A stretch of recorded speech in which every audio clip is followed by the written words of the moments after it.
Interconexiones de dolor y placer en el cerebro. ¿Por qué funciona el sadomasoquismo? Los mecanismos de dolor y placer en el cerebro están interconectados y se pueden anular unos a otros.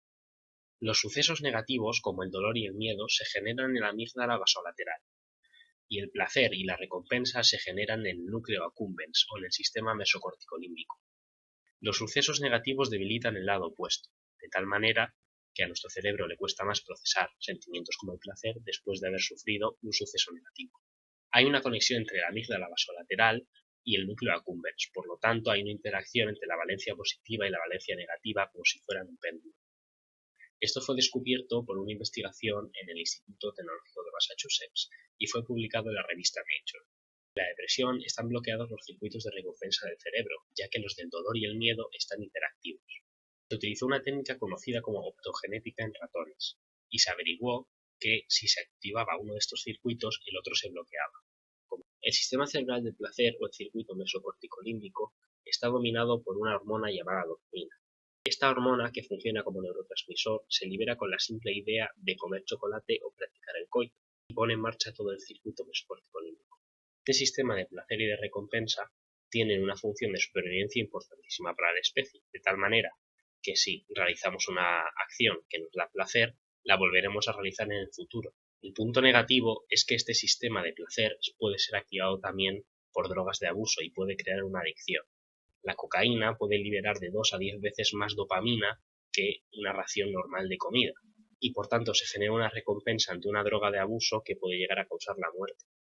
La euforia y el placer causado por la cocaína llega a ser tan alto que cuando no se vuelve a consumir esta droga ya no se puede sentir tanto placer o no se disfrutan de las actividades cotidianas como antes. El circuito de recompensa estaría hackeado y solo nos dejaría con un único objetivo, obtener otra dosis, nos quitaría el control sobre lo que hacemos. Entonces, ese circuito del placer es necesario para la supervivencia y para repetir ciertas actividades, pero es una trampa para las adicciones y las drogas. Pasando a la interconexión entre los dos circuitos, el del dolor y el placer, estos se anulan unos a otros, de tal manera que hay un equilibrio entre ellos. Si hubiese un desequilibrio, podrían generarse trastornos de ansiedad, depresión o adicciones a las drogas. Un ejemplo de este podría ser hacerse tatuajes, piercings o el ejercicio físico extremo, ya que produce dolor en principio, pero hay una sensación de placer o de recompensa, incluso euforia, al terminar de hacer estas actividades. Otro ejemplo sería comer comida picante, como los chiles fantasmas, que activan los receptores de temperatura en la lengua y nos avisan de que va a haber un dolor. Sin embargo, llega el momento en el que este dolor se olvida y viene el placer. Es curioso ya que esto no se da en ningún animal excepto en los humanos. Esta relación tan extraña entre el dolor y el placer es debida a que cuando el cerebro recibe ese dolor libera endorfinas que bloquean unos receptores químicos para la transmisión del dolor. Cuando se hacen carreras de larga duración, por ejemplo, se libera ácido láctico, que se traduce en calambres en las piernas obligando a los corredores a parar. Pero cuando el cerebro libera estas endorfinas, ya no sienten dolor y lo único que les queda es hacer. Es el hipotálamo el que ordena al cuerpo que genere estos narcóticos ante el dolor. Al bloquear estos receptores de la transmisión del dolor, se queda un cálido placer parecido al efecto de la marihuana.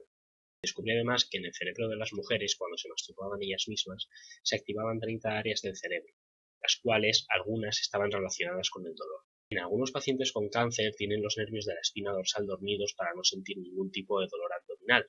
Es curioso ya que el hecho de no sentir este dolor abdominal les impedía sentir ningún tipo de placer, pero si estos nervios volvían a funcionar y volvían a sentir dolor abdominal, podrían llegar a tener placer, incluso orgasmos.